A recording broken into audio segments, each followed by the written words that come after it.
ராஜி ஸ்டோரிஸிலிருந்து உங்களை அன்புடன் வரவேற்கிறேன். மனைவி பிரசவத்துக்கு போயிருந்த சமயம் தனியாக இருந்த ஒருவர் தன் வீட்டு எதிரே புதிதாக கட்டட வேலை ஆரம்பித்திருந்த போது அங்கு வேலை செய்த மேஸ்திரி ஒரு இளைஞனை கொன்றதை அறிந்து போலீஸில் போய் புகார் செய்கிறார். போலீஸ் அவர் சொன்ன விதத்தில் அதை நம்பவில்லை. இளைஞன் பிணமும் இல்லை. சரி, தானே துப்பறியலாம் என்று போன அவரை மேஸ்திரி என்ன செஞ்சான்? கொலைக்கு காரணம் ஒரு பெண்ணா? நடந்தது என்ன? கண்டிப்பாக சப்ஸ்கிரைப் பண்ணிட்டு வருவீங்க அப்படின்னு நம்புகிறேன். கதையை அந்த துப்பறிந்தவரே சொல்லட்டும். என் வீட்டுக்கு எதிரே ரொம்ப நாளாக காலியாக இருந்த மனைக்கு வேலை வந்துவிட்டது. லாரியாக செங்கற்களும் சதுரமாக பாறாங்கற்களும் வந்து இறங்கின. ஒரு தற்காலிக ஷெட் அமைக்கப்பட்டு அதனுள் செமெண்ட் மூட்டைகள் அடுக்கப்பட்டு தொத்தல் பூட்டால் பூட்டப்பட்டது. ஒரு மேஸ்திரி வந்தார், சில ஆட்கள் வந்தார்கள், அஸ்திவாரம் தோண்ட ஆரம்பித்து விட்டார்கள். அந்த மனை யாருக்கு சொந்தம் என்பதில் எனக்கும் பிரசவத்துக்கு போயிருக்கும் என் மனைவிக்கும் கருத்து வேறுபாடு இருந்தது. நான் அது ஒரு இராணுவ ஆஃபீஸருக்கு சொந்தம் என்று யாரோ சொன்னார்கள் என்று சொன்னேன். மனைவி சொன்னார், ஒரு பிரபல வக்கீல் ஒரு சினிமாக்காரியை வைத்துக்கொண்டு கடைசி காலத்தில் இந்த மனையை அவளுக்கு எழுதி வைத்து விட்டு போய்விட்டாராம். மகனும் அந்த மனைவியும் கேஸ் போட்டுவிட்டு கோர்ட்டில் தீர்ப்பாகிற வரைக்கும் கட்டக்கூடாது என்று சொல்லிவிட்டார்களாம். அதான் காலியாகவே இருக்கிறது. கோர்ட்டில் கட்டலாம் என்று சொல்லி இருக்க வேண்டும், அல்லது அந்த இராணுவ ஆஃபீஸருக்கு கடன் உதவி கிடைத்திருக்க வேண்டும். கட்ட ஆரம்பித்து விட்டார்கள். மாலை அது யாருக்கு சொந்தம் என்கிற பிரச்சனை தீர்ந்து விட்டது. நாங்கள் 2 பேருமே தப்பு. ஃபியட் காரில் ஒரு இளைஞன் வந்து இறங்கினான். பின் சீட்டில் இருந்த மீசைக்காரனும் இறங்க இருவரும் என்னை நோக்கி வந்தார்கள். நான் வீட்டுக்குள் போய் அவசரமாக சட்டை அணிந்து கொண்டு வந்து அவர்களை சந்தித்தேன். என் பெயர் சுமந்த், இந்த ஆள் கான்ட்ராக்டர் என்றான். அப்படியா? வீடு கட்ட போகிறோம், கொஞ்சம் தண்ணி வசதி வேணும், உங்கள் வீட்டில் எடுத்துக்கலாமா? வாட்டர் சார்ஜஸ் எல்லாம் கொடுத்துடுறோம். அப்புறம் ராத்திரிக்கு ஒரே ஒரு பல்பு மட்டும் கரண்ட்டுக்கு எடுத்துக்கிறோம், அதுக்கு உண்டானதையும் நாங்கள் கொடுத்துடுறோம். இல்லை, பக்கத்து வீடு எதிர் வீட்டை விட உங்களுக்கு சௌகரியமாக இருக்குமே என்றேன். அவங்க மறுத்துட்டாங்க. ஓ, நான் மறுக்க மாட்டேன் என்பது என் நெற்றியில் எழுதி ஒட்டியிருக்கிறதா என் ஜாதகம். இந்த மனை யாருடையது? எங்கள் அப்பா அதுதான், சிமன்லால் என்னும் பேர். எனாமல் ஒயர் தயாரிக்கும் தொழிற்சாலை வைத்திருக்கிறோம். இந்த வீடு கட்டி முடித்ததும் வாடகைக்கு விட போகிறீங்களா? ஆமாம், வாடகைக்கு தான் விட போகிறோம். எனக்கு உற்சாகம் பிறந்தது. பல மாதங்களாக என் வீட்டுக்காரன் என்னை காலி பண்ணுமாறு கழுத்தை நெரித்து கொண்டிருக்கிறான். நீங்கள் எனக்கு கொடுப்பீங்களா? அப்பா கிட்ட சொல்கிறேன். ஓஎஸ். தண்ணி தானே வேணும், எடுத்துக்கங்க. கரண்ட்டு கூட எது வேணுமானாலும் தயங்காமல் கேளுங்க.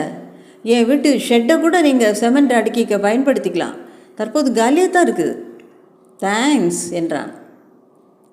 கேட்டிருந்தால் கவச குண்டலங்களை கூட கழட்டி கொடுத்துருப்பேன். அந்த குஜராத்தி இளைஞன் என்னை தனியே அழைத்து, கொஞ்சம் பார்த்துக்கங்க, இந்த கான்ட்ராக்டர் திருடன் என்றான். வரட்டுமா? டீ சாப்பிட்டுட்டு போங்களேன். வேண்டாம், வீடு கட்டி முடித்ததும் நான் உங்களுக்கு பார்ட்டி தரேன் என்று சொல்லிவிட்டு புறப்பட்டான். ஒரு வீடு உருவாவதில் அதிகம் கதை இல்லை. அஸ்திவாரம் தோண்டினார்கள், கற்களை வைத்தார்கள், கான்கிரீட் கம்பங்களை அமைத்தார்கள், மர சட்டம் வைத்தார்கள் என்று சட்டு என்று சில வாக்கியங்களில் வீட்டை கட்டி முடித்து விடலாம். ஆனால் இந்த கதை அப்படி அல்ல. வீடு கட்ட வந்த மனிதர்கள் சிலரை பற்றியது. அஸ்திவாரத்துக்கு நீண்ட சதுர குழிகளை வெட்டின பின்பு நடந்த சில சம்பவங்கள் பற்றியது. ஒரு நாடகம் போல என் முன் அந்த சம்பவங்கள் நடந்தன. நான் அதில் பெரும்பாலும் ஒரு பார்வையாளனாகத்தான் இருந்தேன். கடைசியில் தான் கலந்தேன். வேலை வரும்போது சொல்கிறேன். வீடு கட்ட வந்த கூலி ஆட்களில் ஆண்களும் பெண்களும் இருந்தார்கள். ஆண்கள் கருப்பான தசைக்கட்டான உடல்களில் வியர்வை பளபளக்க மண் வெட்டினார்கள். அவர்களிடம் பெண்கள் தட்டாக மண் வாங்கி அப்பால் சென்றார்கள். ஆண்கள் பீடி பிடித்தார்கள். மொட்டை டிஃபன் பாக்ஸிலிருந்து சோறு எடுத்து தின்றார்கள். பெண்களில் சிலர் ரவிக்கை அணியவில்லை. மரத்தடியில் தூளிகளில் குழந்தைகள் ஆடின. மேஸ்திரி ஒருவன் மேற்பார்வை பார்த்து பொதுவாக அவர்களை அதட்டி கொண்டிருந்தான். அவன் ஒரு பழைய மோட்டார் சைக்கிள் வைத்திருந்தான். கட்டம் போட்ட சட்டை போட்டு சிகரெட் பிடித்து கொண்டே இருந்தான். தீன கூலியை பகிர்ந்து கொடுப்பதற்கு முன் விரல் அடையாளம் வாங்கி கொண்டான். பெண்கள் சிலருடன் சிரித்து சிரித்து பேசினான், சிலரிடம் தொட்டு கூட பேசினான். அந்த பெண்களில் ஒருத்தி குறிப்பிடும்படியாக இருந்தால் 20 வயது இருக்கலாம். சாயங்காலம் தண்ணீருக்கு வந்தபோது அவனை அருகில் பார்த்தேன். நெற்றியில் பெரிதாக பொட்டும், நடையில் உல்லாசமும், முகத்தில் சிரிப்பும், காலில் கொலுசும், தூக்கி கட்டியிருந்த சேலையுமாய் அந்த இடத்துக்கு கதாநாயகியே அவள்தான். அவளை மேஸ்திரி சற்று அதிகமாகவே கவனித்தான். ஆண்களில் ஒருவன் அவளை காதலித்தான் என்று தெளிவாக தெரிந்தது. இந்த காதல் நம் ரக காதல் இல்லை, ஓர் உழைப்பாளியின் படிப்பில்லாதவனின் மென்மையான காதல். மண் வெட்டி தட்டை நிரப்பி அவளிடம் கொடுக்கும்போது அவள் கையை தொடுவான். அவள் அவனிடம் பொய் கோபம் காட்டுவாள். அவன் அட்டகாசமாக சிரிப்பான். தெருவில் போகும் பஞ்சு மிட்டாயை வாங்கி எல்லாருக்கும் அந்த ரோஜா பந்துக்களை கொடுத்துவிட்டு அவளை பார்த்து கொண்டே தின்பான். சாயங்காலம் கூலி வாங்கி கொண்டு செல்லும்போது அவள் அருகில் பேசிக்கொண்டே நடந்து செல்வான். மரத்தொடியில் அவள் உட்கார்ந்திருக்க மேஸ்திரி போல நடித்து காட்டி தலை கீழாக கொஞ்சம் நடந்து காட்டுவான். அவளுக்கு சிரிப்பு தாங்காமல் புறையேறி கொள்ள தலையில் தட்டி விடுவான். சிக்கல் இல்லாத எளிய காதல். வீட்டை கட்டி முடித்ததும் அவன் அவளுக்கு பரிசம் போட்டு நடந்து ஊர்வலம் போவான். அவர்கள் இருவரும் கல்யாணம் செய்து கொண்டு விடுவார்கள். இப்படித்தான் நான் எதிர்பார்த்தேன். ஆனால் அப்படி நடக்கவில்லை. இந்த கூலி ஜனங்களின் கற்புக்குரிய கோட்பாடுகளும் நடத்தையும் எனக்கு பிடிப்படவில்லை. நான் பார்த்தது பெரும்பாலும் சலனங்களே. குறிப்பாக 3 பேர், அவன், அவள், அந்த மேஸ்திரி. ஆமாம், அந்த மேஸ்திரியும் தான். மேஸ்திரி எப்போது வருகிறான், அதற்கு முன் அவனுக்கும் அவளுக்கும் ஒரு பேர் வைத்து விடுவோம், அது அவசியமாகிறது. முருகன், வள்ளி. நல்ல சௌகரியமான பெயர்கள். முருகன், வள்ளி, மேஸ்திரி. 3ஆம் நாள் சாயங்காலம் நான் மேஸ்திரியை பார்த்தேன். முதலாளி கேட்டாருங்க, உங்கள் ஷெட்டில் சிமெண்ட் மூட்டை அடுக்கிக்க ஒரு மேஜை நாக்காளி போட்டுக்க கொஞ்சம் திறந்து விடுவீங்களான்னு. நாளைக்கு தரேன். வீடு எப்போ முடியும் மேஸ்திரி? 3 மாதத்தில் முடிச்சுடுவேனுங்க. இன்னும் அஸ்திபாரம் கூட போடலை போல் இருக்கே. வெறும் பள்ளந்தாண்டே தோண்டி வச்சுருக்கேன். கல் பத்தலைங்க. இன்னும் 4 நாளில் போட்டுருவோம். அப்போது வள்ளி தண்ணீர் குடத்துடன் வந்தாள். அவளை இங்கே வா என்று கூப்பிட்டு தனியாக சற்று தூரம் அழைத்து கொண்டு போய் பேசினான். தன் பையிலிருந்து ரூபாய் நோட்டுகள் எடுத்து கொடுத்தான். அதை அவள் மார்பில் செருக்கி கொண்டாள். முருகன் இதை பார்த்து கொண்டே இருந்தான். அன்று சனிக்கிழமை இரவு சாப்பிட்டுவிட்டு ஒரு தமிழ் சினிமா பார்த்துவிட்டு திரும்பினேன். இரவு 1 மணி இருக்கும். எதிர்மனையில் சிமெண்ட் மூட்டைகள் அடுக்கப்பட்டிருந்த ஷெட்டினுள் நிழலாடியது. அந்த ஷெட்டுக்குள் இருந்த ஒற்றை பல்பு எரிந்து கொண்டிருந்தது. தகர கதவு சாத்தியிருந்தது. உள்ளே நிழல்கள் தெரிந்தன. இந்த வேளையில் யார் வருவாங்க? ஒரு வேளை சிமெண்ட் மூட்டை திருடுகிறார்களோ என்று அருகில் சென்று பார்த்தேன். தகர கதவுகள் 3/4 வாசியை மறைத்திருக்க அதன் மேற்பகுதியின் திறப்பின் மூலம் உள்ளே நடப்பது தெரிந்தது. ஓரத்தில் சிமெண்ட் மூட்டைகள் அருகே ஒரு கயிற்று கட்டில். அதில் மேஸ்திரியும் வள்ளியும் படுத்து கொண்டிருந்தார்கள். விளக்கு இருக்குதே, விளக்க அணைக்க மாட்டிங்களா? ஸ்விட்சு எதிர் வீட்டில் இருக்குதுமா. இப்போ எவன் வரப்போகிறான்? எனக்கு அந்த இடத்தில் நிற்கவே அருவருப்பாக இருந்தது. வீட்டை நோக்கி நடந்தேன். வள்ளியை நினைத்து கொண்டு காதல் செய்து பஞ்சு மிட்டாய் வாங்கி கொடுத்து தலைகீழாக நின்று நடித்து அன்பாக பேசும் அந்த முருகனின் மேல் பச்சாதாபம் ஏற்பட்டது, கவலை ஏற்பட்டது. இந்த விஷயம் முருகனுக்கு தெரிந்துவிட்டால் என்ன செய்வான்? ஏன் இந்த பெண் இப்படி சுலபமாக பணத்தின் கவர்ச்சிக்கு இரையாகிறாள்? வீட்டுக்கு வந்ததும் எதிர் மனைக்கு கொடுக்கப்பட்டிருந்த மின்சார இணைப்பை பிடுங்கி எறிந்தேன். இருட்டிலிருந்து பார்த்து கொண்டிருக்க தெரு விளக்கின் வெளிச்சத்தில் மேஸ்திரி வெளியே வருவதும், வேஷ்டியை இறுக்கி கட்டிக்கொள்வதும், சிகரெட் பற்ற வைப்பதும், சற்று நேரம் கழித்து வள்ளி வெளியே வருவதும், தலையை விரலால் கோதி வாரிக்கொள்வதும் தெரிந்தது. அந்த இரவின் அமைதியில் அவள் வளையல்கள் ஒலிப்பதும் அவர்கள் பேசுவதும் கூட துல்லியமாக கேட்டது. அப்போ நாளைக்கு வந்துரு, இந்த இடம் வேணாங்க. சரி சரி, நாளைக்கு ஏற்ற வீட்டில் ஷெட்டில் வச்சுக்கலாம், நல்லா மெத்த போட்டு வைக்கிறேன். பாவி, நான் ஷெட்டை கொடுக்க போகிறதே இல்லை, நாளைக்கே பூட்டு போட்டுற போகிறேன். படுக்கையில் வந்து படுத்த எனக்கு அந்த காட்சி உறுத்தியது. முருகனுடன் நானும் எதையோ இழந்தது போல உணர்ந்தேன். அந்த பெண்ணை அறியாமையின் சின்னமாக, தூய்மையின் உருவமாக நினைத்து கொண்டிருந்த ஆரம்ப மிதப்பின் விளைவு அது. மேலும் மனைவி ஊரில் இல்லாத போது ஒரு ஆணும் பெண்ணும் அப்படி பழகியதை அவ்வளவு அப்பட்டமாக பார்ப்பதும் உடம்புக்கும் மனசுக்கும் நல்லதல்லவே. புரண்டு புரண்டு படுத்தேன். அந்த இரவு அத்துடன் முடியவில்லை. பின்னிரவில் சற்று தூங்கி இருந்த நான் பேச்சு சத்தம் கேட்டு எழுந்து விட்டேன். எதிர்முனையில் பேச்சு குரல் கேட்டது. ஜன்னல் வழியாக பார்த்தேன். முருகனும் மேஸ்திரியும் சாலையிலிருந்து ஒரு ஓரமாக நின்று கொண்டிருந்தார்கள். ஐயா, எனக்கு கெட்ட கோபம் வருங்க, அவளை விட்டுருங்க. என்னடா என்னமோ விலைக்கு வாங்கின மாதிரி பேசுகிற? அந்த பொண்ணு விவரம் தெரியாத பொண்ணுங்க. தயவு செஞ்சு காசை காட்டி கெடுக்கிறத விட்டுருங்க. என்னடா செஞ்சிட்டேன்? என்னமோ பெணாத்திரிய. எல்லாத்தையும் பார்த்துட்டு தாங்க பேசுகிறேன். செமண்ட் ரூமுக்குள்ளேருந்து வெளியே வந்ததும் அவள் தெருக்கோடிக்கு போய் சைக்கிள் ரிக்ஷாவில் ஏறிக்கிட்டா. என்னை பார்த்ததும் பேச மாட்டேன்னு நினச்சி. என்ன தங்கம் இப்படி பண்ணிட்டியேன்னு கேட்டதுக்கு, போடா சோமாரி, கூலி வேலை செய்கிற நீ என் கால் தூசிக்கு கூட பெறமாட்டேன்னு சொல்லிட்டுது. நல்ல பொண்ணுங்க, இப்படி கெடுத்து போட்டிங்களே. நல்ல பொண்ணா? நான் கெடுத்தேனா? நக்கலாக சிரித்தாள் மேஸ்திரி. ஐயா! அவன் கோபம் அத்தனையும் அந்த ஐயாவில் அழுந்தியது. இதுதான் கடைசி தடவை மேஸ்திரி. இனி நீ அவளை தொட்ட அப்புறம் என்ன நடக்கும்னு நான் சொல்ல முடியாது. என்னடா செஞ்சிருவ?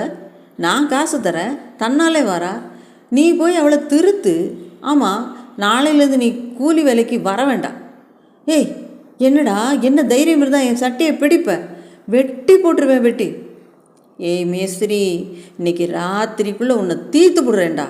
மேஸ்திரி அவனிடமிருந்து பிடுங்கி கொண்டு பின்வாங்க முருகன் அவனை துரத்தினான். அந்த ஷெட்டில் இருட்டுக்குள் ஓடினான். முருகன் அவனை தொடர்ந்தான். பலவித சாதனங்கள் உருளும் சத்தம் கேட்டது. மேஸ்திரி வெளிப்பட்டு அஸ்திவாரத்துக்கு வெட்டப்பட்ட பள்ளங்களை கடந்து ஓடினான். முருகன் ஆவேசத்துடன் அவனை துரத்தினான். அப்புறம் அவர்கள் தென்படவில்லை. மௌனம், இருட்டு.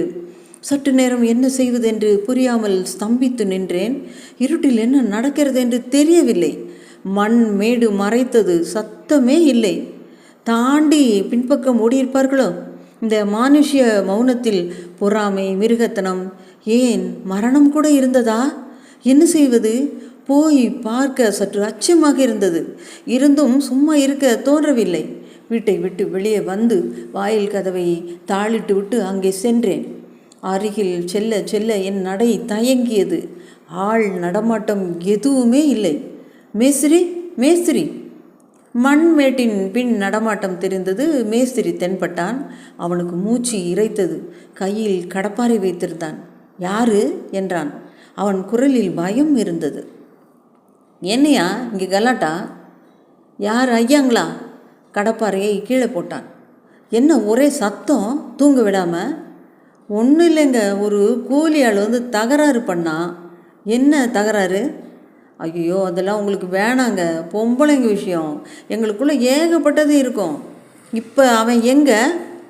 அவன் ஓடி போயிட்டான். கடப்பாறையை காட்டினது ஒரே ஓட்டம். இனிமேல் இந்த பக்கம் தலையை வச்சு கூட படுக்க மாட்டான். நீங்கள் போங்க, போய் படுத்துக்கங்க. இனிமேல் சத்தம் வராது. மன்னிச்சுக்கோங்க, உங்கள் தூக்கத்தை கெடுத்து விட்டேன். குடியில் இருந்தான், ஓடியே போயிட்டான். இனிமேல் வர மாட்டான்.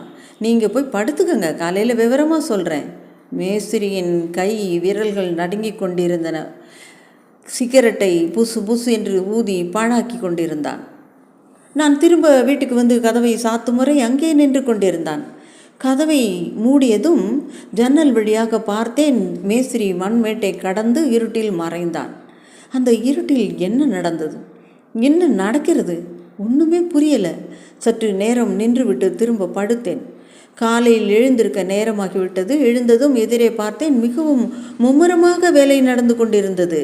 ஆண்களும் பெண்களும் கான்கிரீட் கலக்கும் எந்திரமும் சுறுசுறுப்பாக செயல்பட அஸ்திவாரம் போட ஆரம்பித்து விட்டார்கள். எனக்கு சரையில் என்று மேஸ்திரி சொன்னது ஞாபகத்துக்கு வந்தது. இன்னும் 4 நாளையில் போட்டுருவோன்னு சொன்னானே, அதுக்குள்ளே ஏன் இந்த அவசரம்? மேஸ்திரி குளித்து விட்டு சுத்தமாக இருந்தான். மழை ஆகட்டும் என்று அதட்டி கொண்டிருந்தான். வள்ளி ஜல்லி கொட்டி கொண்டிருந்தாள். அவள் சேலை புதிதாக இருந்தது. முருகனை காணவில்லை. அந்த கூட்டத்தில் அவன் நிச்சயமாக இல்லை. 2 நாளைக்கு பிறகு போலீஸ் நிலையம் சென்றேன். இன்ஸ்பெக்டர் என்னை நேராக பார்த்தார். என்ன விஷயம் சொல்லுங்க? எப்படி ஆரம்பிப்பது, எப்படி சொல்கிறது? நான் 2 நாளாக நினைத்து நினைத்து பார்த்து முருகன் வருவானா என்று ஏங்கி அவன் வராமல் அந்த சந்தேகம் என் மனதில் விரிவாகி பெரிதாகி பிரம்மாண்டமாகி என் நினைவுகள் அத்தனையையும் ஆக்கிரமித்து கொண்டு அதை சொல்ல வேண்டிய கட்டாயம் ஏற்பட்டு சொல்லிவிட்டேன். அப்போ ஒரு ஆளை கொண்டு இருக்கான்னு நான் நினைக்கிறேன் சார் என்று மொட்டையாக ஆரம்பித்தார். அவர் நிமிர்ந்தார். அப்படியா, உட்காருங்க. முதல்ல நீங்கள் யாருன்னு சொல்லுங்கள். என் பேர் பூமிநாதன். நான் ஒரு ப்ரைவேட் கம்பெனியில் என்னை பற்றி சொன்னேன். எங்கள் வீட்டுக்கு எய்த்தாப்பில் புதிதாக வீடு கட்டிகிட்ருக்காங்க. அங்கே ஒரு மேஸ்திரி, ஒரு கூலிக்கார பொண்ணு, ஒரு வாலிபன், நடந்ததை முழுவதும் சொன்னேன். இன்ஸ்பெக்டர் சற்று நேரம் சும்மா இருந்தார். பெருமூச்சு விட்டார். கொன்னுட்டான்னு எப்படி சொல்கிறீங்க? நீங்கள் அப்படி எதுவும் பார்த்ததா தெரியலையே. 2 பேரும் சண்டை பிடிச்சிட்டு மண்ணுமேட்டுக்கு பின்னால் ஓடினாங்க. அப்புறம் மேஸ்திரி மட்டும் தனியாக வரான், கையில் கடப்பாறையோட. இவன் கடப்பாறையை தூக்கி இருந்தா அவன் மம்மட்டியை தூக்கியிருப்பான். இந்த பொம்பளை தகராறு ரொம்ப சகஜங்க. ஐயோன்னு ஏதாவது சத்தம் கேட்டுச்சா? இல்லை, கேட்கலிங்க. இல்லை, மனைக்கு பின்பக்கம் எதுவும் வாசம் இருக்குதா, வழி இருக்குதா? இருக்கலாம், அதெல்லாம் நான் சரியாக கவனித்ததில்லை. இல்லை, அந்த வழியாக கூட அவன் ஓடி இருக்கலாம் இல்லைங்களா? அந்த சண்டையின் தீவிரத்தை பார்த்தா முருகன் துரத்திக்கிட்டு தான் போனானே தவிர ஓடுறவனா தெரியலையே சார். அவன் பேர் முருகனா? இல்லை, அவன் பேர் தெரியாது, நானாக பேர் வச்சுக்கிட்டேன். அவர் என்னை ஒரு மாதிரியாக பார்த்தார். பின்பக்கமாக ஓடி இருப்பான் சார். அது மட்டும் இல்லைங்க. நாள் மேஸ்திரி என்கிட்ட பேசிகிட்டு இருந்தபோது அஸ்திவாரம் போட 4 நாள் ஆகும்னு சொன்னான். இது நடந்த மறுநாள் காலையிலேயே அஸ்திவாரம் போட ஆரம்பிச்சிட்டான் அவசரமாக. நீங்கள் என்ன சொல்கிறீங்க? சுற்றி வளைக்காதீங்க. மேஸ்திரி அவனை அந்த மண்மேட்டுக்கு பின்னால் மண்டையில் அடித்து கொன்னுட்டு உடனே பாடியை உள்ளே போட்டு மண்ணை போட்டு மறைச்சிருக்கான். காலையில் அஸ்திவாரம் கட்ட ஆரம்பிச்சிட்டாங்க. இன்ஸ்பெக்டர் சிரித்தார். அஸ்திவாரம் போடுறத நீங்கள் கவனமாக பார்த்ததில்லைன்னு தோணுது. குழிக்குள்ளே இறங்கி கல்லுக்கெல்லாம் வைப்பாங்க. பாடியை உள்ளே போட்டு மண்ணை போட்டு மறைச்சிருந்தா நிச்சயம் அஸ்திவார கல் வைக்கிற போது தட்டுப்பட்டிருக்கும். புதைச்சிருந்தா ஒண்டி ஆள் அஸ்திவார குழியில் இறங்கி அங்கே மறுபடி பள்ளம் தோண்டி முழு உடலை புதைச்சிருக்கான்னு சொல்கிறீங்களா நீங்கள்? சார், அப்படி தான் தோணுது. பள்ளம் எவ்வளோ நெருக்கமாக இருக்கும். அதில் ஒரு ஆளாக இறங்கி தோண்டி மண்ணை அப்புறப்படுத்தி ஆளை குழி பண்ணிவிட்டு அதில் பணத்தை போட்டு மூடிவிட்டு அதுக்கு மேலே அஸ்திவாரம் கட்டிட்டாங்கிறீங்களா? ஆமாம் என்றேன் தயக்கத்துடன். ரொம்ப அசாத்தியம். இப்போ என்னை என்ன செய்ய சொல்கிறீங்க? அஸ்திவாரத்தை இடித்து தோண்ட சொல்கிறீங்களா? நான் சற்று ஆச்சரியப்பட்டு, நீங்கள் முதல்ல இதை விசாரிக்கலாம் இல்லைங்களா என்றேன். அப்போ உங்கள் கைப்பட விவரமாக ஒரு கம்ப்ளைண்ட் எழுதி கொடுக்குறீங்களா? நான் இதுக்கு எழுதி கொடுக்கணும் சொன்னேனே, போதாதா? ஜாக்கா வாங்குறீங்க பார்த்தீங்களா? கேஸ் ரெஜிஸ்டர் பண்ணுறதுக்கு எங்களுக்கும் ஏதாவது ஆதாரம் வேண்டாங்களா? சார், நீங்கள் முதல்ல அந்த மேஸ்திரியை விசாரிக்கலாமே. என்ன விசாரிக்கிறது? ஏயா மேஸ்திரி, நீ ஒரு கூலிக்காரனை கொண்டு விட்டியாமே, இந்த எய்த்து வீட்டுக்காரர் சொன்னாரே அப்படின்னா? நீங்கள் பேசுகிறது அர்த்தம் இல்லாமல் இருக்குது. போலீஸ்காரங்க இவ்வளவு சிறுபிள்ளைத்தனமாக விசாரிக்க மாட்டாங்கன்னு நினைக்கிறேன். ஆனால் போயா, எதையோ தூக்க கலக்கத்தில் பார்த்துட்டு என்னென்னவோ கற்பனை பண்ணிக்கிட்டு ஸ்டேட்மெண்ட்டும் எழுதி கொடுக்க மாட்டீங்க. உங்கள் வார்த்தையை வச்சுக்கிட்டு நான் விசாரிக்கணுமா? நீங்கள் ஒரு மர்டரை இவ்வளோ எளிதாக எடுத்துப்பீங்கன்னு நான் நினச்சி கூட பார்க்கல. நான் வரேன் என்று கோபத்துடன் வெளியேறினேன். கொஞ்சம் இருங்க, நானும் வரேன். நீங்கள் சொன்னதுக்காக நான் அந்த மேஸ்திரியை விசாரிக்கணும். அப்புறம் எங்கேயாவது மேலதிகாரிக்கு ஃபோன் பண்ணிட போகிறீங்க. என்னை காய்ச்சிப்பிடுவாங்க. நான் ஏதோ ஒரு சாதாரண இன்ஸ்பெக்டர், கூப்பிட்ட குரலுக்கு வரணும். ஜீப்பில் வரீங்களா? வேண்டாம், ஜீப்பில் நானும் வந்தால் கம்ப்ளைண்ட் பண்ணது நான் தான் அப்படின்னு அவனுக்கு தெரிஞ்சு போயிடும். பயப்படாதீங்க, வாங்க. உங்களை வேணால் மூலையில் இறக்கி விட்டுடுறோம். ஆளை மட்டும் காட்டுங்க போதும். எனக்கு வெட்கமாக இருந்தது. உள்ளூர மேஸ்திரியிடம் நான் பயப்படுகிறேன். தெருக்கோடிக்கு வந்ததும் இன்ஸ்பெக்டர் என்னை ஜீப்பிலிருந்து இறக்கி விட்டார். நீங்கள் போய் மேஸ்திரிக்கிட்ட சாதாரணமாக பேச்சு கொடுத்துட்ருங்க, நாங்கள் கொஞ்ச நேரத்தில் வரோம், உங்களையும் விசாரிக்கிறாப்புல விசாரிக்கிறோம். மெதுவாக நடந்தேன். மேஸ்திரி மேஜை நாற்காலி அருகில் உட்கார்ந்து கொண்டு தின கூலியை பட்டுவாடா செய்து கொண்டு இருந்தான். என்ன மேஸ்திரி ஐயா, வாங்க. ஷெட்டை மறுபடி பூட்டிக்கிட்டீங்க போல இருக்கு. கொஞ்சம் திறந்து கொடுத்தீங்கன்னா ராத்திரி படுக்க சௌகரியமாக இருக்கும். வள்ளி முகத்தை அலம்பிக்கொண்டு ஈரத்துடன் வந்தாள். சோப்பு கட்டியை மேஜை மேல் வைத்தாள். மற்றவர்கள் கிளம்ப அவள் மட்டும் ஓரத்தில் போய் நின்று கொண்டாள். அஸ்திவாரம் போட்டு முடிச்சிட்டிங்க போல இருக்கு. ஆமாம், கல்லுக்காக காற்று காற்று பார்த்தோங்க. இருக்கிற கல்லை வச்சுக்கிட்டு ஆரம்பிச்சிட்டோம். மழை நாள் வந்துடும் பாருங்க. ஜீப் வந்தது. போலீஸ் உடையை பார்த்ததும் மேஸ்திரியின் முகம் கருத்தது. கண்களில் பீதி தெரிந்தது. யோ, யார் இங்கே மேஸ்திரி? ஐயா என்று ஓடினான். இன்ஸ்பெக்டர் அவனை நிதானமாக பார்த்தார். சமீபத்திலே கூலி ஆள் ஒருத்தன் வரதை நிறுத்திட்டானா? அவன் யோசிக்க கேள்வியை மறுபடி கேட்டார். கூலி ஆளுங்க தினம் வருவாங்க போவாங்க, தினம் மாறுவாங்க. நீங்கள் யாரை சொல்கிறீங்க?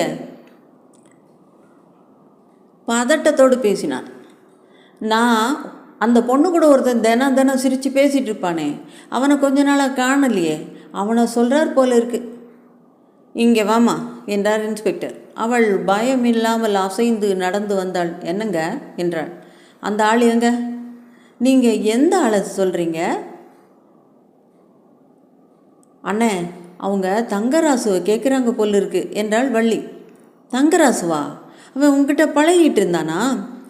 அப்படி ஒன்றும் இல்லைங்க, எப்போனாச்சும் தமாஷ் பண்ணுவார், அவ்வளோதான். எந்த தங்கராசு என்றான் மேஸ்திரி. அதாங்க கருத்த ஆள், சுருள் கிராப்பு வச்சுக்கிட்டு சினிமா பாட்டெல்லாம் பாடுவாங்களே. ஜெயராமன் கூட இப்போ வர்றதில்ல. அப்புறம் முனுசாமின்னு ஒரு பையன், அவனும் நின்றுக்கிட்டான். அப்புறம் சாமி கண்ணு, பிச்சையப்பன். ஏய், தங்கராசுவை பற்றி சொல்லியா? அவன் வேலையை விட்டுட்டு போயிட்டாங்க. கிராமத்தில் அறுப்புக்கு போயிடுறேன்னு சொன்னான். எப்போ? அது ஒரு 3 நாள் இருக்கும். எந்த ஊருக்காரன்? தெரியாதுங்க. ஒண்டியாளாக தான் வந்தான். கூலியை வாங்கிக்கிட்டு போயிட்டான். ஏன், ஏதாவது திருடிட்டானுங்களா? ஏம்மா, உனக்கு ஏதாவது தெரியுமா என்று அவளை பார்த்து கேட்டான். தெரியாதுங்க, வேலை செய்கிற போது பார்த்துருக்கேன். கொஞ்சம் பேசுவேங்க. அவர் யார், எந்த ஊரெல்லாம் தெரியாதுங்க என்றாள் அவள். இன்ஸ்பெக்டர் குச்சியை தொடையில் தட்டி கொண்டு அந்த இடத்தை பார்வையிட்டார். நான் அவருடன் நடந்தேன். மேஸ்திரியும் வள்ளியும் தூரத்திலிருந்து எங்களை மரியாதையுடன் பார்த்து கொண்டிருந்தார்கள். அஸ்திவாரம் எழுப்பப்பட்டு காங்கிரீட் கம்பங்கள் சாக்கு பொருத்தப்பட்டு நனைந்திருந்தன. நத்திங் அட் ஆல் என்றார். சார், அவன் பொய் சொல்கிறான் என்றேன் மெல்லிய குரலில். பார்க்கலாம். மேஸ்திரி, இங்கே வாயா. அவன் ஓடி வந்தான். 3 நாளைக்கு முன்னால் இந்த இடத்துல ராத்திரி உனக்கும் ஒரு கூலி ஆளுக்கும் சண்டை நடந்துச்சா? மேஸ்திரி என்னை பார்த்தான். ஐயா சொன்னாருங்களா? யாரோ சொன்னாங்க. சண்டை நடந்துச்சா இல்லையா? நடந்துச்சுங்க என்றான் சாவதானமாக. யாரோட சண்டை போட்ட? ஒரு கூலிக்காரன் கூட. அவனை தான் இப்போ எங்கேன்னு கேட்குறோம். இருக்கானுங்களே பழனி, அவன்தான் குடிச்சிட்டு வந்து தன் பொண்டாட்டியை பற்றி கண்ணா பின்னான்னு பேசினான். விரட்டி அனுப்பிச்சிட்டேன். ஐயா கூட பார்த்துட்டு இருந்தாருங்களே. அவளை நான் வச்சிட்ருக்கேன்னு சத்தம் போட்டான். கடப்பாரியை காட்டி விரட்டிட்டேன். ஐயா கூட தூக்கம் கலைஞ்சி எழுந்து வந்தாங்க. தங்கம், நான் உங்ககிட்ட கூட சொல்லலை? எங்கேயா அந்த பழனி? வீட்டுக்கு போயிட்டாங்க. நாளைக்கு பொழுதோடு வருவான். வீடு எங்கே? தெரியாதுங்க. இன்ஸ்பெக்டர் யோசித்தார். நாளைக்கு அவனை ஸ்டேஷனுக்கு வர சொல்கிறேன். ஹீ இஸ் லையிங் இன்ஸ்பெக்டர் என்றேன் தாங்க முடியாமல். நீ போயா, அவ்வளோதான். உன் பேர் என்னம்மா? தங்கம் என்றாள் வள்ளி. புன்னகை செய்தாள். வள்ளியின் சிவப்பு ரவிக்கை மெலிதாக இருந்தது. அந்த பெண்ணையும் நாளைக்கு ஸ்டேஷனுக்கு அனுப்பு, என்ன விசாரிக்கணும். வரேங்க என்றாள். வேஸ்ட் ஆஃப் டைம் என்று முனகி கொண்டு இன்ஸ்பெக்டர் ஜீப்பில் ஏறிக்கொள்ள ஜீப் புறப்பட்டது. மேஸ்திரி என்னையே பார்த்து கொண்டிருந்தான். இரவு இதை யோசித்து கொண்டிருந்தேன். இன்ஸ்பெக்டரின் மேம்போக்கான தனம் எனக்கு வினோதமாக இருந்தது. முருகன் யார்? தங்கராசு, ஜெயராமன், முனுசாமி, சாமிக்கண்ணு, பிச்சையப்பன், பழனி, எவ்வளவு பேர்களை கொடுத்து குழப்பி போட்டான். அடையாளத்தையே மறைச்சி விட்டானே. நிஜமாகவே என் முருகன் கொல்லப்பட்டானா? இன்ஸ்பெக்டர் சொல்கிறது மாதிரி தனி ஆளாக மேஸ்திரி குறுகிய பள்ளத்தில் இன்னும் பள்ளம் தோண்டி புதைச்சிருக்க முடியுமா? எனக்கு அது சாத்தியமில்லை என்று தான் தோன்றியது. சாத்தியமாகி இருந்தால் முருகன் பத்திரமாக பூமியில் 8 அடி கீழே புதைந்திருக்க, அவன் மேல் கருங்கல் அஸ்திவாரம் எழுப்பப்பட்டு விட்டது அசைக்க முடியாத, கலைக்க முடியாத அடக்கமாயிருக்குமோ? அப்படி நடந்திருக்காது. பின்ன எப்படி? யோசித்து பார்த்தேன். குழப்பம் அதிகமாகியது. தூங்கி போனேன். மேம்போக்கான தூக்கம். வாங்கையா வாங்கையா என்று முருகன் கூப்பிட்டான். வள்ளி உடம்பின் பல பாகங்களிலிருந்தும் ரூபாய் நோட்டுகளை எடுத்து கொண்டிருந்தாள். மேஸ்திரி கடப்பாறையை அலம்பிக் கொண்டிருந்தான். திடுக்கிட்டு எழுந்து விட்டேன். சிந்தனை பளிச்சென்றிருந்தது. அந்த காட்சி என் மனதில் மறுபடியும் நடந்தது. முரட்டு சண்டையில் மேஸ்திரி முருகனை கடப்பாறையால் மண்டையில் அடித்துவிட, அந்த கணத்தில் வாய் திறந்து கத்தக்கூட சமயமில்லாது அவன் இறந்திருக்க, சவத்தை குறுகிய காலத்தில் மறைக்க மேஸ்திரி வேறு என்ன செய்வான்? ஏற்கனவே வெட்டப்பட்ட அஸ்திவார பள்ளங்களில் ஒன்றை உடலை தள்ளிவிட்டு மண்ணை சரித்து மூடியிருப்பான். குறுகிய காலத்தில் ஒரு ஆளால் அது மட்டும்தானே சாத்தியம். அப்படி என்றால் அஸ்திவாரத்துக்கு தோண்டிய குழி ஒன்று, அதன் மேல் அஸ்திவாரம் கட்டாமல் வெறுமனே மண்ணால் மூடப்பட்டிருக்கும். அங்கே போய் பார்த்தால் தெரியலாம். என் நரம்புகள் சிலிர்த்தன. எதிர் வீட்டை பார்த்தேன். சலனமற்று இருந்தது. என் ஆர்வத்தை அடக்க முடியவில்லை. மேஸ்திரி இன்னைக்கு வரமாட்டான் என்று தோன்றியது. ஷெட்டு வெளிப்பக்கம் பூட்டியிருந்தது. நான் ஒரு டார்ச் லைட்டை எடுத்துக்கொண்டு வீட்டை பூட்டிக்கொண்டு அங்கே மெல்ல சென்றேன். சுற்று முற்றும் பார்த்தேன். இருட்டு. மண் மேட்டை தாண்டி மனைக்கு வந்தேன். அந்த வீட்டின் எதிர்கால அறைகளின் தரையில் டார்ச் அடித்துக்கொண்டு மெல்ல நடந்து ஆராய்ந்தேன். இது பெட்ரூமாக போகிறது, இது சமையல் அறையா, இது ஹாலாக இருக்கலாம். திடுக்கிட்டேன். ஹாலுக்கும் வாயில்புற வராந்தாவுக்கும் இடையே இருக்க வேண்டிய சுவரின் அஸ்திவார வரம்புகள் சற்று தள்ளி அமைக்கப்பட்டு கயிறு கட்டியிருந்தது. அதன் அருகில் தெளிவாக முன்னிருந்த அஸ்திவார பள்ளம் மண்ணால் நிரப்பப்பட்டிருந்தது. அந்த மணல் நிரப்பல் சற்று தொள என்று மற்ற இடங்களில் காய்ந்த மண்ணிலிருந்து வேறுபட்டிருந்தது. டார்ச் ஒளியை மேலும் கீழும் ஓட்டி பார்த்தேன். நிச்சயம் சமீபத்தில்தான் நிரப்பப்பட்டிருக்கும். காலால் மிதித்து பார்த்தேன். என்று கனைக்கும் சத்தம் கேட்டது. என் ரத்தம் உறைந்தது. திரும்பி பார்த்தேன். மண் மேட்டின் மேல் கருப்பாக ஒரு உருவம். டார்ச் ஒளி அவன் முகத்தில் பட, மேஸ்திரி. யாரு? ஐயாங்களா? என்ன இந்த நேரத்தில்? அவன் குரலில் சாராயம் இருந்தது, அபாயம் இருந்தது. நீங்கள் ரொம்ப கெட்டிக்காரர் இல்லை? ரொம்ப கெட்டிக்காரரு. கண்டுபிடிச்சிட்டிங்கல்ல? சபாஷு. அந்த பையன் பத்திரமா கீழே இருக்கான். அவனுக்கு துணையாக உங்களையும் அனுப்பிடலாமா? ஏய் மேஸ்திரி! சரவென்று என் மேல் இறங்கி வந்தான். திடீரென்று எதிர்பாராத விதமாக என்னிடம் இருக்கும் எச்சரிக்கை நரம்புகள் அனைத்தும் ஓடுடா ஓடுடா என்று செய்தி சொல்ல, நான் திரும்பி ஓடுகையில் ஏதோ தடுக்கி அப்படியே மல்லாந்து விழுந்தேன். மேஸ்திரி அருகே வந்து விட்டான். கையில் பெரிய பாறாங்கல் ஒன்றை எடுத்துக்கொண்டு அதை தள்ளாடி மேலே கொண்டு போய் ஓங்கி மூச்சு பிடித்து என் தலைமேல் குறிவைத்து ஒரே போடுவதற்குள் இன்ஸ்பெக்டர் அவன் மேல் பாய்ந்து அவனை தள்ளிவிட்டார். கல் என் தலைக்கு மிக அருகில் தள்ளி விழுந்து உருண்டது. என் கன்னத்தை சிராய்த்து விட்டது. 2-3 போலீஸ்காரர்கள் ஓடி வந்தார்கள். மேஸ்திரியை பின் கையை கட்டி அழைத்து செல்ல இரவு 3 மணிக்கு அந்த இடத்தை தோண்ட ஆரம்பித்தார்கள். ரொம்ப லக்கி சார் நீங்கள். இந்த மாதிரி சோலோவாக நீங்கள் போயிருக்கக்கூடாது. நான் வரலேன்னா என்ன ஆயிருக்கும்? சார், நீங்கள் இந்த கேஸை விட்டுட்டீங்கன்னு நினச்சேன். நீங்கள் வந்ததை என்னால் இன்னும் நம்பவே முடியல. கனவு மாதிரி இருக்குது. நானும் விடுறத தான் நினச்சேன். என் போலீஸ் புத்திக்கு மேஸ்திரி சொல்கிறது பொய்ன்னு மட்டும் தெரியுது. ராத்திரி படுத்துட்ருக்க போது இதை யோசித்தேன். திடீர்னு உங்கள் மாதிரி எனக்கும் தோணுச்சு. கொன்று இருந்தால் இருக்கிற குழியில் தள்ளிப்பட்டு மண்ணை போட்டு மூடுவானே தவிர புதுசாக குழி வெட்ட மாட்டான் அப்படின்னு திடீர்னு ஸ்ட்ரைக் ஆச்சு. உடனே போய் பார்த்துடலான்னு ஸ்டேஷனுக்கு போய் கான்ஸ்டபிளை கூட்டிகிட்டு வந்தால் நீங்கள் சோலோவாக சிக்கியிருக்கீங்க. சார், இங்கே வந்து பாருங்க என்றான் வெட்டி கொண்டிருந்தவன். வரீங்களா? இன்ஸ்பெக்டரும் நானும் முருகனை பார்க்க சென்றோம். கதை நிறைந்தது. சப்ஸ்கிரைப் பண்ணிவிட்டு லைக் பண்ணுங்கள்.